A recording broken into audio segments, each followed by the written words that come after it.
Section में हम जानकारी लेंगे इस ड्रॉप डाउन मेन्यू के अंतर्गत आने वाले दो इम्पोर्टेंट टूल्स के बारे में, अट्रैक्ट और रिपेल। आइए इन दोनों के बारे में जानते हैं। इसके लिए हमने अपने एग्जाम्पल शीट में जो एग्जाम्पल ड्राइंग है उसमें एक इमेज को इंपोर्ट किया है और साथ ही एक रेक्टेंगुलर ड्रॉ किया है। आइए सबसे पहले अट्रैक्ट के बारे में जानकारी प्राप्त करते हैं। मैं अट्रैक्ट को क्लिक कर देता हूँ।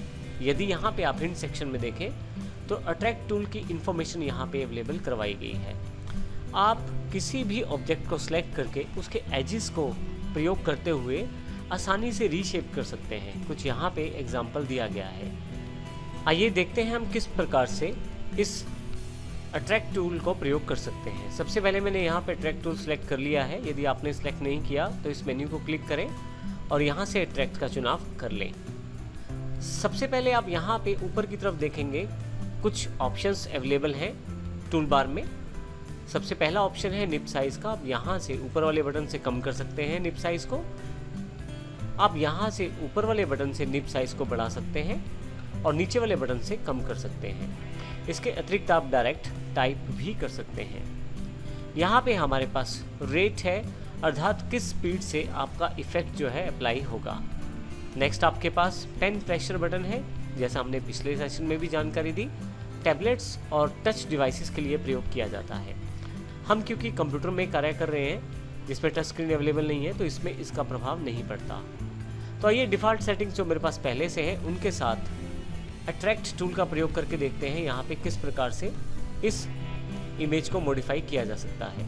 सबसे पहले जिस ऑब्जेक्ट को मॉडिफाई करना है उसे सिलेक्ट करूँगा। इसके लिए आप इस इमेज के बीच में जाकर क्लिक कर दें। चाहे आपके पास ऑलरेडी सिलेक्टेड टूल है उसके पश्चात भी आप बीच में क्लिक करेंगे तो सिलेक्ट हो जाएगा। यदि आप चाहें तो पिक टूल से भी सिलेक्ट कर सकते हैं और सिलेक्शन करने के पश्चात फिर से अट्रैक्ट टूल को सिलेक्ट कर सकते हैं। आइए हम देखते हैं किस प्रकार अट्रैक्ट टूल से बेसिक शेप्स को मॉडिफाई किया जा सकता है। क्योंकि सिलेक्टेड है ये इमेज, तो जैसे ही माउस को मैं अंदर की तरफ करूँगा तो आप सर्कल वाले पॉइंट की तरफ देखते हुए देखिएगा कि ये इमेज जो है मॉडिफाई हो गई है। इसी प्रकार से बिल्कुल ऑपोजिट साइड से भी मैं ये कर सकता हूँ। अब देखिए मैंने उस शेप को मॉडिफाई कर दिया है। ये शेप ना केवल अंदर की तरफ बल्कि बाहर की तरफ भी मॉडिफाई की जा सकती है। बस मुझे माउस को ऊपर की तरफ लेकर जाना है, इस तरह से नीचे की तरफ। अब जैसे आप चाहते हैं वैसे आप मॉडिफाई कर सकते हैं उस पर्टिकुलर इमेज को। एंगल्स चेंज करने के साथ देखिए मैंने माउस को अभी तक छोड़ा नहीं है, अभी तक भी उस इमेज में पर्टिकुलर शेप को मॉडिफाई किया जा रहा है। फाइनली जब मैं चाहता हूं कि मेरा पर्टिकुलर इमेज मॉडिफाई हो जाए किसी पर्टिकुलर पॉइंट पे आकर, तो मैं वहां इसको छोड़ सकता हूं, जैसे मैं इसको यहां पर छोड़ना चाहता हूं।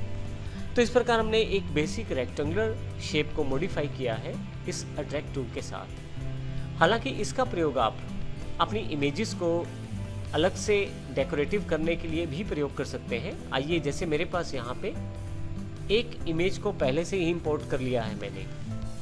सबसे पहले इमेज को मॉडिफाई करने के लिए मैं यहाँ इसको सिलेक्ट कर लेता हूँ पिक टूल के साथ। आइए अब मैं यहाँ से अट्रैक्ट टूल को सिलेक्ट कर लेता हूँ।